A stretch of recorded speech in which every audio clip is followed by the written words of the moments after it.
Então, bom dia, boa tarde, boa noite a todos e todas. Espero que estejam bem. Na aula anterior, na aula 3, a gente tratou do racionalismo cartesiano, o racionalismo de René Descartes. Agora nós vamos para uma segunda corrente de pensamento, que é o empirismo.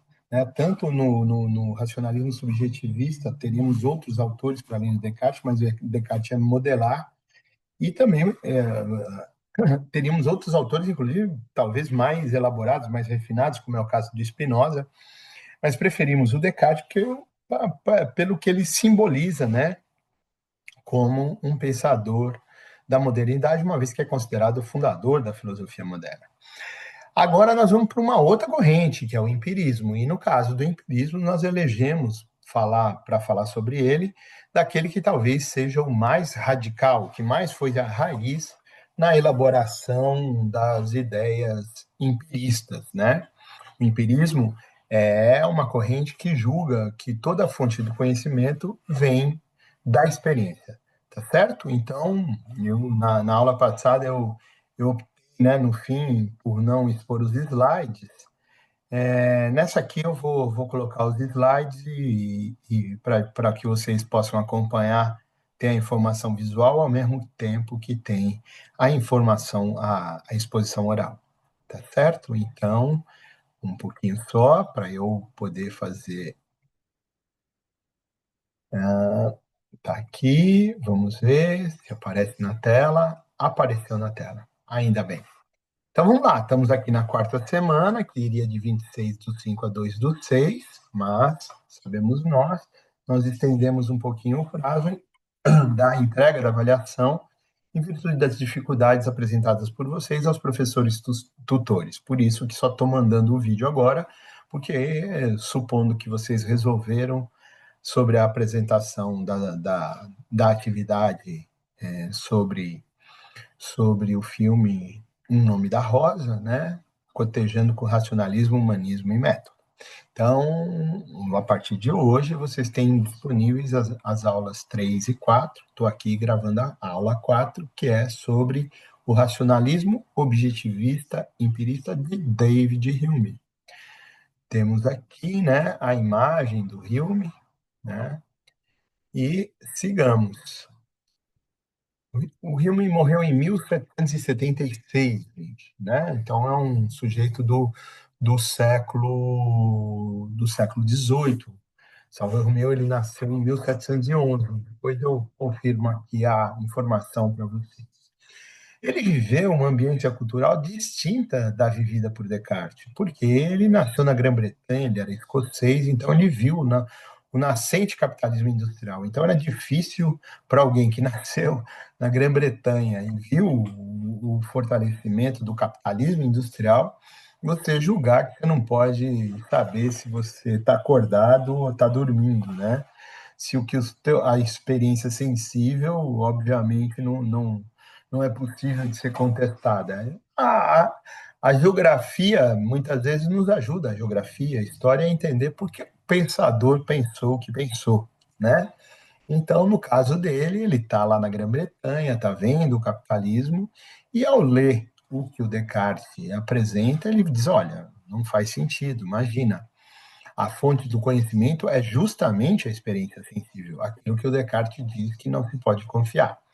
Ele teve influência também da física, das ciências duras, né? Porque ele leu bastante o Newton, e da epistemologia de Locke, que havia morrido um pouco antes do seu nascimento. Entre outras coisas, a epistemologia de Locke nos traz a ideia de que os seres humanos são folhas de papel em branco, que a experiência vivida, captada pelos órgãos dos sentidos, vão constituindo a consciência, a mente da pessoa, ou seja, como se estivessem escrevendo nessa folha em branco, para dizer que todo conhecimento vem, portanto, da empiria, da experiência. Tá bom, gente? Então, sigamos. Ele foi considerado ateu e teve toda a sua obra colocada no Index em 1763, ou seja, ainda em vida, né? Aquela mesmo destino que depois de morto teve o Descartes durante um tempo. As obras de Hume também tiveram, ou seja, os cristãos eram desaconselhados pela igreja a ler as coisas que Hume escreveu, perdão. As suas posições filosóficas lhe custaram, durante bastante tempo, o ostracismo acadêmico. Inclusive, esse ostracismo é demonstrado nas vezes em que lhe foram negadas as possibilidades de ser professor universitário, né, nas universidades escocesas. Mas por que, né, fizeram isso com ele? A gente vai entender porque ele teve nesse ostracismo e foi praticamente censurado ao ver o significado e o impacto da sua obra. Então, ele enfrentou o debate filosófico da modernidade, iniciado por Descartes, e discordando do Descartes. Descartes dizia que o conhecimento vem tudo a partir de ideias inatas, né? Que ele vai distinguir ideias inatas de ideias adventícias e tal, mas vai explicar que o conhecimento ele não vem da experiência, mas vem da própria razão a partir de ideias inatas, de conhecimentos que já nasceram com a gente. Nesse debate filosófico que ele enfrentou da modernidade, entre outras coisas, ele afirmará as ideias de causalidade, ou seja, da noção de causa e efeito, de substância, ou seja, de essência, de eu e de Deus, se constituem ficções gramaticais. Ou seja, acho que questionar a substância, a causalidade e o eu, tudo bem, mas questionar Deus no contexto em que ele viveu, né, sem dúvida nenhuma, a razão pela qual ele não era bem-vindo às universidades durante muito tempo. Mas vale dizer que ele, num determinado momento da sua trajetória intelectual, foi aceito em uma universidade. Muito bem. Significado e impacto da sua obra ainda. Ele trata-se de um contraponto ao dogmatismo racionalista de viés subjetivista. Leia-se no nosso desenvolvimento aqui ao Descartes, mas lembra, o racionalismo subjetivista não está só no Descartes, está no Barney Brachet, no Spinoza, em outros autores, tá? Nós pegamos o Descartes como modelo. Então ele estabelece um contraponto a ideia de que o conhecimento já nasce com a gente. Para ele, lembra da epistemologia desde o Locke, o ser humano é uma folha de papel em branco e a sua consciência, o seu conhecimento vem da experiência sensível, ou seja, daquilo que ele capta dos órgãos dos sentidos. A força da sua elaboração foi tamanha que ele influenciou muito a cultura da sua época, né? E foi explicitamente reconhecido por Kant, como aquele que despertou Kant do seu sono dogmático com o racionalismo subjetivista. Kant, antes de ler o Hume, também duvidava de que houvesse conhecimento que viesse, que tivesse por origem a experiência sensível, captada pelos órgãos dos sentidos, insisto. Quando ele lê o Hume, ele muda de opinião, ele muda sua trajetória filosófica. Então, ele vai dizer que o Hume o despertou do seu sono dogmático com a razão subjetivista. Ainda significado e impacto da sua obra, a incidência do racionalismo objetivista, do empirismo, no debate filosófico contemporâneo é extremamente relevante, notadamente em duas correntes filosóficas importantíssimas e que influenciam a educação física, né? Importantíssima não quer dizer que eu concorde com elas, tá, gente? Mas importantíssima, porque se eu quero entender a maneira de pensar do meu tempo, eu tenho que passar por elas.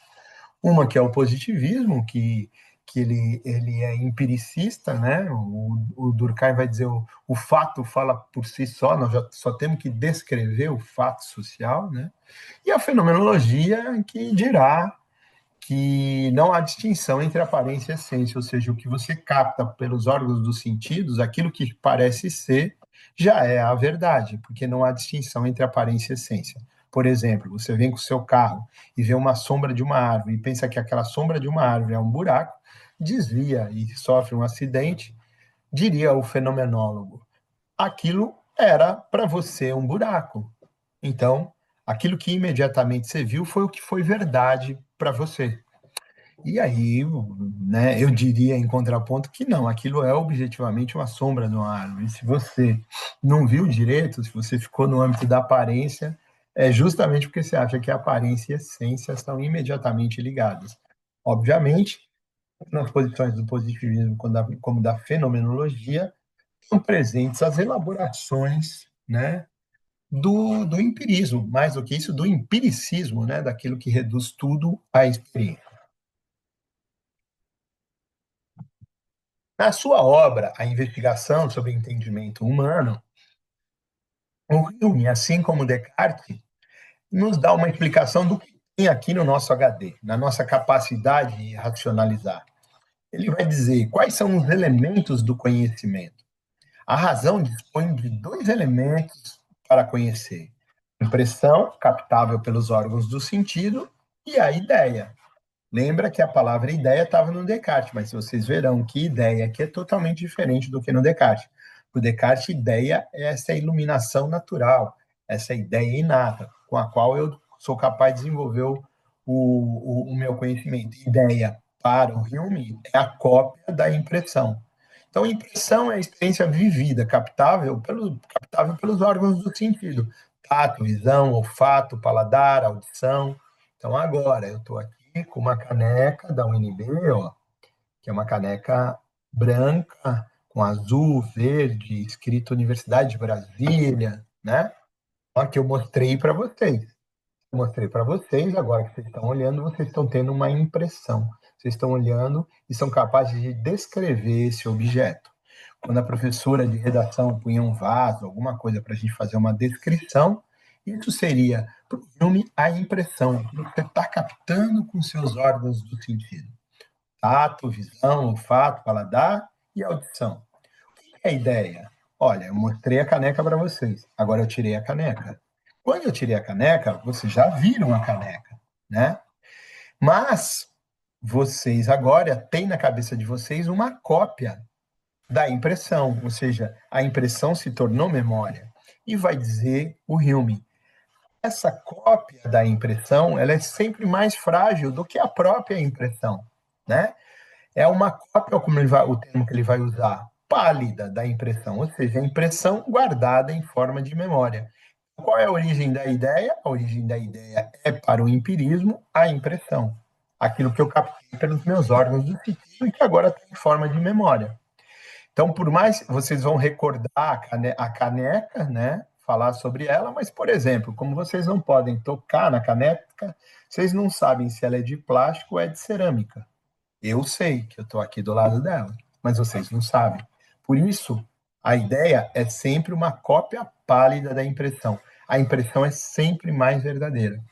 No caso, eu não vou deixar isso como uma dúvida para vocês, essa caneca é uma caneca de plástico duro, né? Que é baquelite, né? Que é o nome correto. Então, ela não quebra, né? E ela é branca, que vocês viram, com os emblemas da UNB. Mas para você perceber que ela é de plástico, você teria que estar aqui e usar o tato, né? Ao pegá-la na mão, você perceberia. Então, a impressão é sempre mais verdadeira que a ideia. Ainda no mesmo livro, ele diz: em posse da impressão e da ideia, eu tenho maneiras de conhecer, modos de conhecimento. Então, a razão estabelece dois modos de conhecimento. Quais são esses conhecimentos? O conhecimento de fato, aquilo que factualmente se observa no ato da impressão. Então, é você olhando para a caneca e descrevendo a caneca. Então, isso é o conhecimento de fato, daquilo que eu estou vendo, estou tocando, estou cheirando, né? E o conhecimento das relações existentes entre ideias, ou seja, daquilo que está na sua memória, tá bom? Eu estou aqui, gente, ó, com uma aliança no dedo direito, né? Uma aliança prateada, tá certo? Essa aliança prateada, no caso aqui, ela tá para enfeitar, né? Eu ganhei da minha filha, eu falei, vou usar sempre. É um anel, né? Mas quando você, por exemplo, vê um jovem com um anel desse tipo, né? Você tem algumas impressões, algumas experiências vividas que diz, pô, é jovem, tá com o anel prateado no dedo direito, né? Perdão, no dedo da mão direita, né? É sinal de que essa pessoa possivelmente tem um compromisso, né? Um compromisso afetivo com, né? Com um outro homem, outra mulher.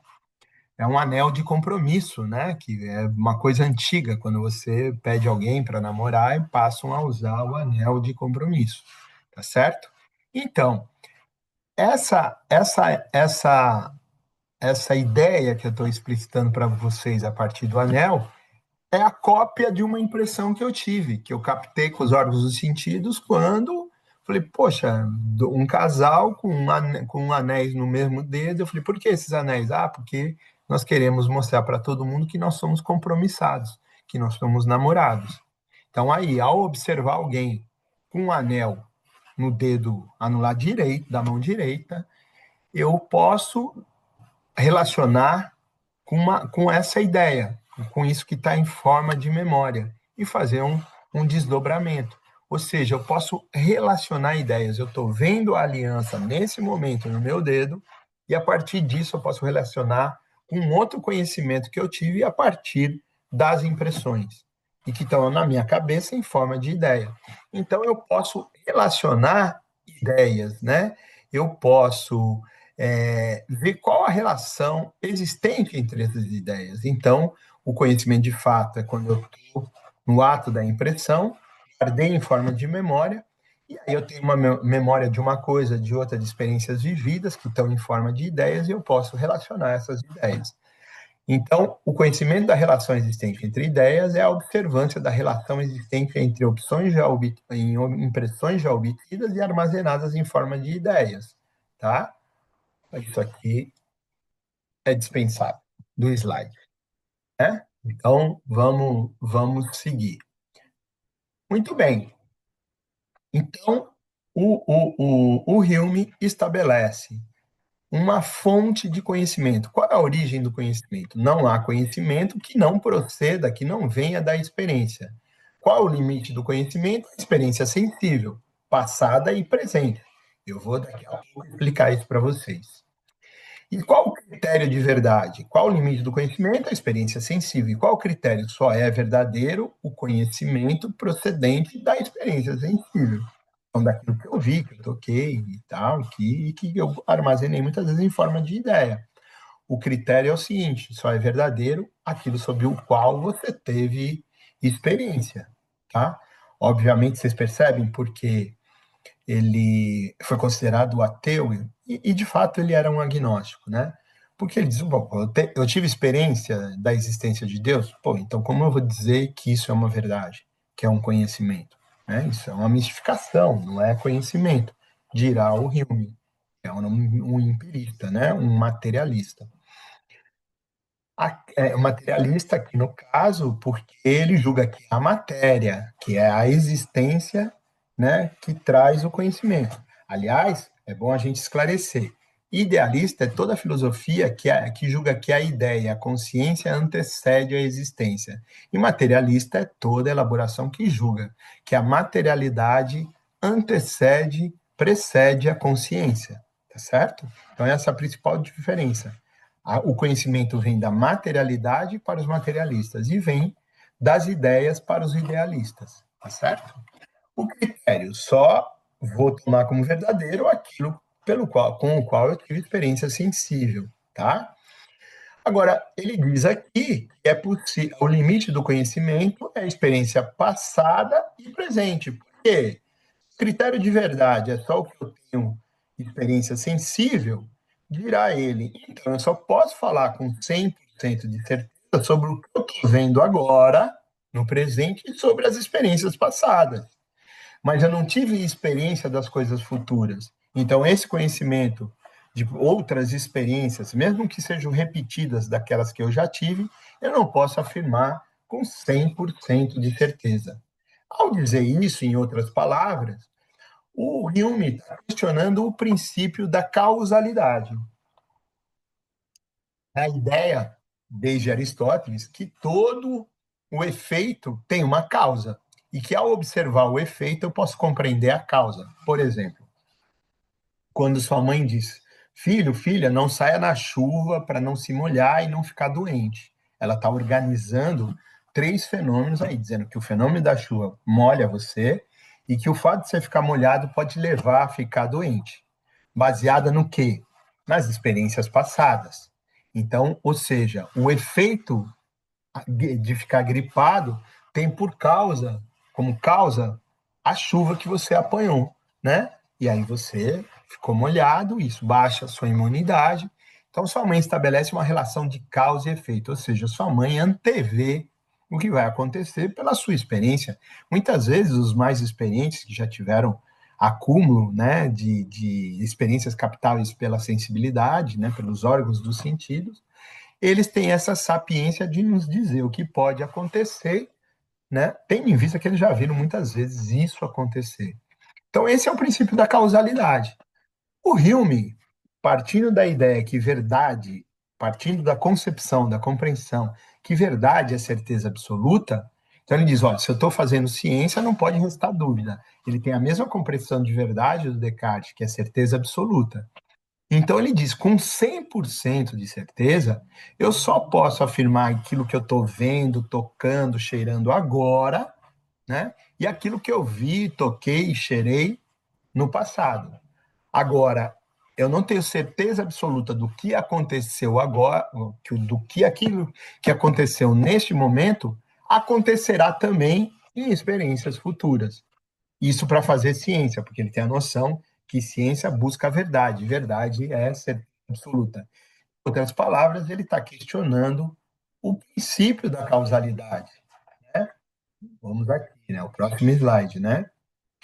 O princípio da causalidade. Ele vai dizer: a causalidade, na verdade, ela é fundamentada, ele vai dizer, numa crença que exista uma conexão necessária, ou seja, que necessariamente acontece entre os fenômenos.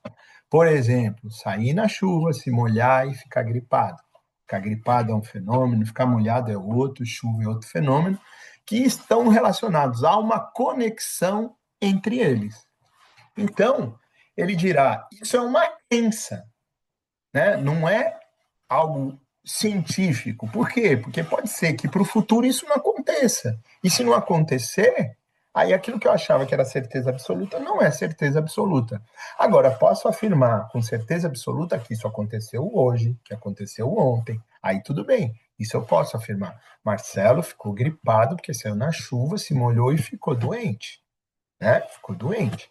Isso eu vi acontecer uma, duas, três, e eu posso afirmar, tanto para o passado quanto para o presente. Espero ter sido claro.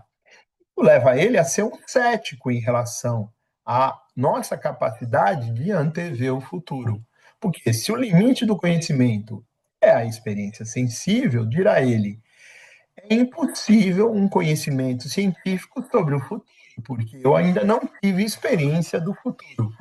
E ele julga que conhecimento científico é o conhecimento verdadeiro, com ausência de dúvida, assim como Descartes, a certeza absoluta. Diz ele, essa nossa concepção de que nós podemos antever o futuro, na verdade, é uma crença que está baseada numa inferência causal, ou seja, a gente infere que existe relação de causa e efeito sobre um determinado fenômeno. O hábito e o costume nos conjugam, nos conduzem a julgar que existe uma relação de causa e efeito entre os fenômenos. O hábito e o costume, eles são funcionais para as tarefas cotidianas, mas eles não servem para o fundamento da ciência, que é a busca da verdade absoluta, segundo o Hume. Então, o hábito e o costume podem me dizer: olha, a chance é grande, baseado numa inferência causal, que exista, né, inferir que existe uma relação de causa e efeito sobre determinados fenômenos. Então, vamos aqui dar mais um exemplo. Vamos supor que você está com fome, né, e você pretende comer um ovo cozido.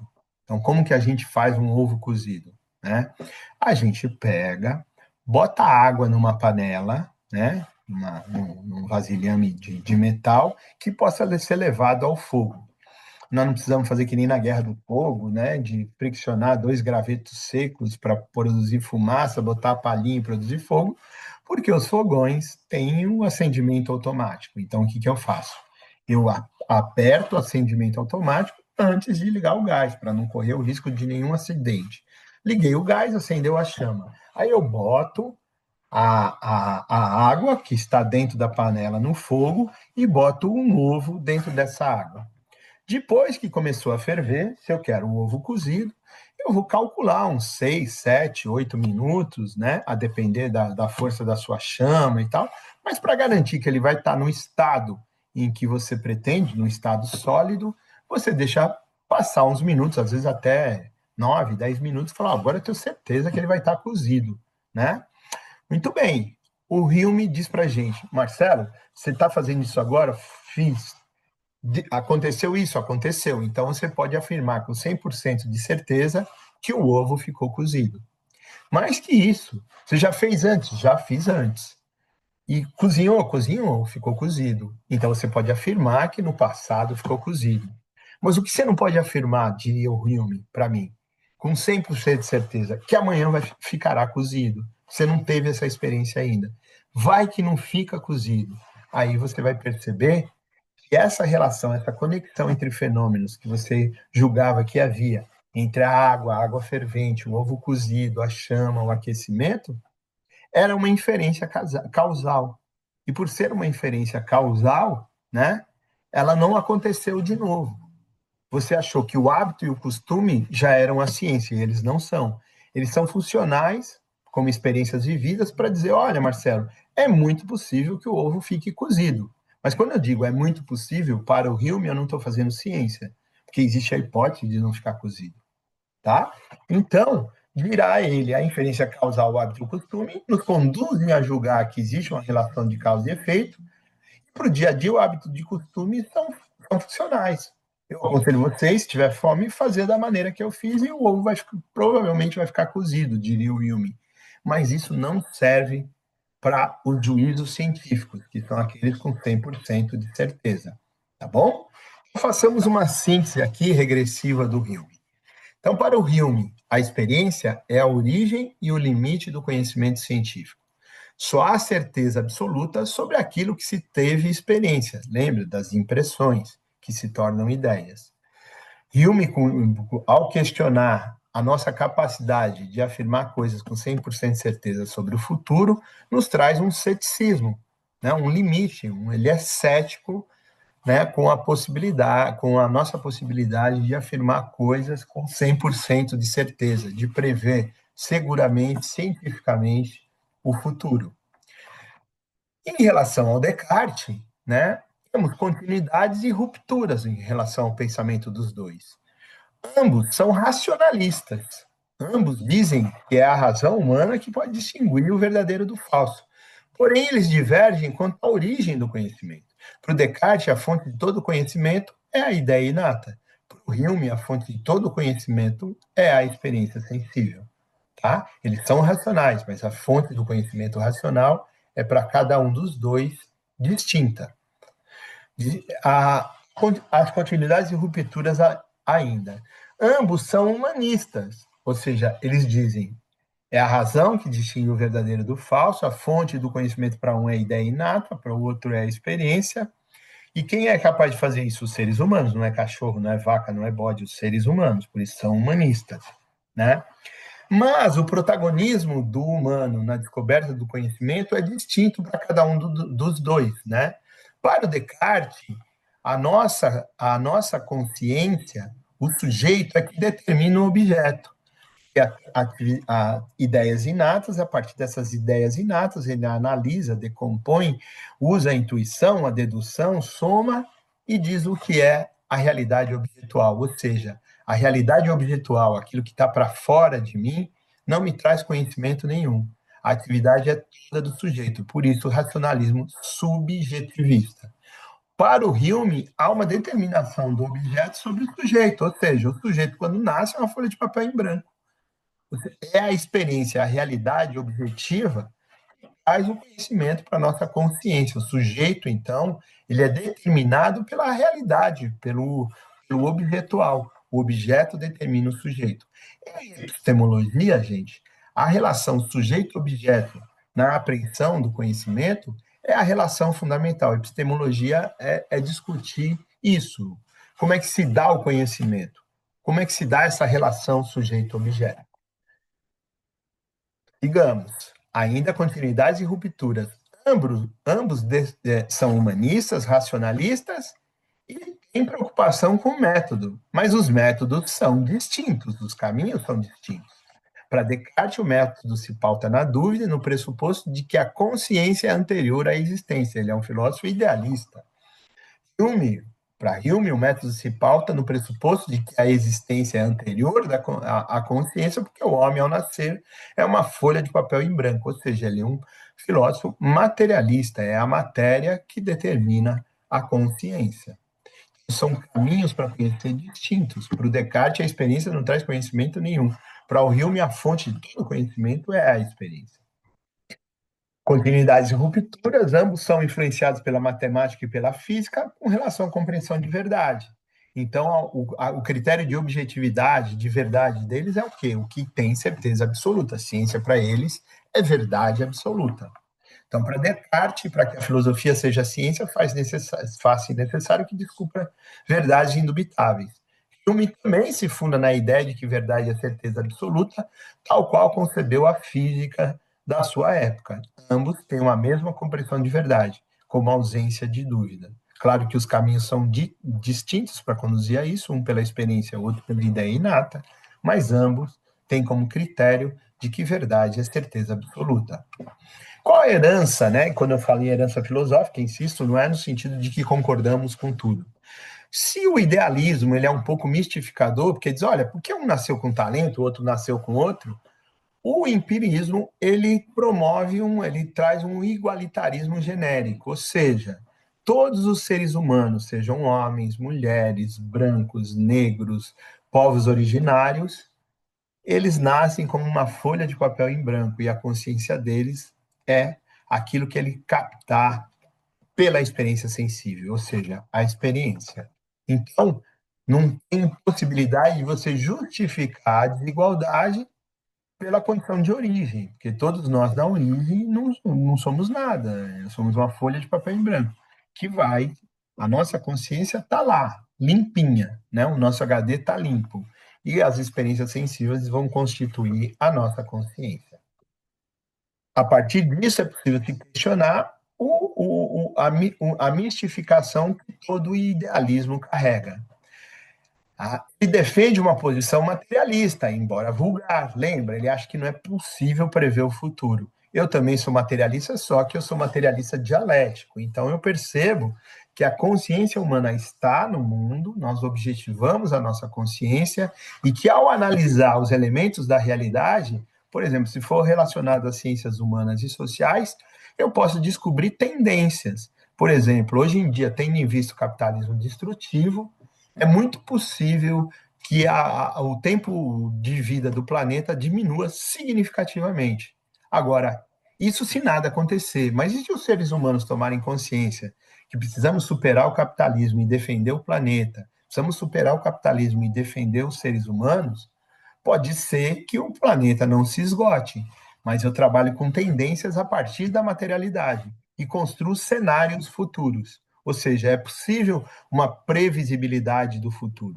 Hoje em dia, tudo indica que com o negacionismo da ciência, né, com o avanço do fascismo, da extrema-direita, o planeta vai acabar em menos tempo. Né? O planeta acabará em menos tempo. Haja vista agora a lei que foi aprovada, que liberou geral para os agrotóxicos, né, para a bancada da agropecuária. Ou seja, eles vão poder livremente estragar a natureza brasileira. Tá? Então, eu apanho leis tendenciais. E essa forma de materialismo, o materialismo dialético, ele não é o vulgar. O que é o vulgar? É aquele que acha que a realidade já é a verdade. Entendeu? Então, assim, a matéria é a verdade. Não necessariamente, porque, né, a gente, os seres humanos são capazes de pensar para além dos seus limites, mas não por causa de ideias inatas, porque eles observam, compreendem e são capazes de teleologia, de pensar à distância, de antever. Quando a gente planeja a aula, nós estamos antevendo a realidade, estamos prevendo o futuro a partir do conhecimento que temos dos nossos alunos, das salas de aulas, das condições que temos, tá certo? Então, a defesa da experiência como fonte de conhecimento é uma herança dele também. O ceticismo empiricista, o conhecimento da realidade só é possível em relação ao presente e ao passado. Muita gente pensa assim, né? Como, por exemplo, a fenomenologia. Então, ele tem, né? A herança, lembra, não é o que herança porque está presente na cabeça de muitos, mas não necessariamente nós concordamos. Então, ele tem uma compreensão limitada de teoria. A teoria é uma descrição da realidade, é uma descrição da impressão. Quando teoria, né, a reprodução ideal do movimento real, não é só a descrição da realidade, é o conhecimento da realidade e das suas possibilidades. O reforço a uma compreensão de verdade como ausência de dúvida, que é muito útil à lógica burguesa, porque reduz o real ao existente. Então, o que existe é o que é verdade. Isso reduz o conhecimento humano ao nível da aparência. Ou seja, tomar o existente como a realidade faz com que muitas vezes a gente se resigne com o que está posto, tá? Então, o real não é só o existente. Hoje em dia, fundamentalmente, temos muita desigualdade, uberização, platamorfização, inteligência artificial, vários mecanismos de ideologia, de falsificação, manipulação da consciência, isso tudo está rolando, né? Esse é o existente, mas a realidade é mais que isso. Os seres humanos podem tomar consciência dessa realidade e construir um outro mundo. Então, a realidade é o existente e as suas possibilidades, tanto de barbárie quanto de humanização. Tá certo, gente? Então, o que eu tenho para dizer sobre o Hume é isso. Vocês perceberam que o Hume tem uma posição de colisão com o Descartes em relação à fonte do conhecimento, e a filosofia, no caso dos dois, está longe de ser um conhecimento sobre o qual se tenha consenso. A primeira tentativa de consenso dessas duas grandes correntes filosóficas virá com o próximo autor que nós vamos estudar, que é o Kant. Kant vai tentar fundir o racionalismo e o empirismo, dizendo que tem algumas coisas que nascem comigo e outras que vêm da experiência. Mas isso é assunto para o nosso próximo encontro. Então, bom dia, boa tarde, boa noite a quem esteve presente nessa aula imediatamente ou posteriormente ao aviso que os tutores darão, os professores tutores, né? Uma boa noite, obrigado pela atenção e espero que a aula tenha sido proveitosa, né? Estamos à disposição para tirar a dúvida de todos vocês. Muitíssimo obrigado. Vou aqui parar de expor os slides e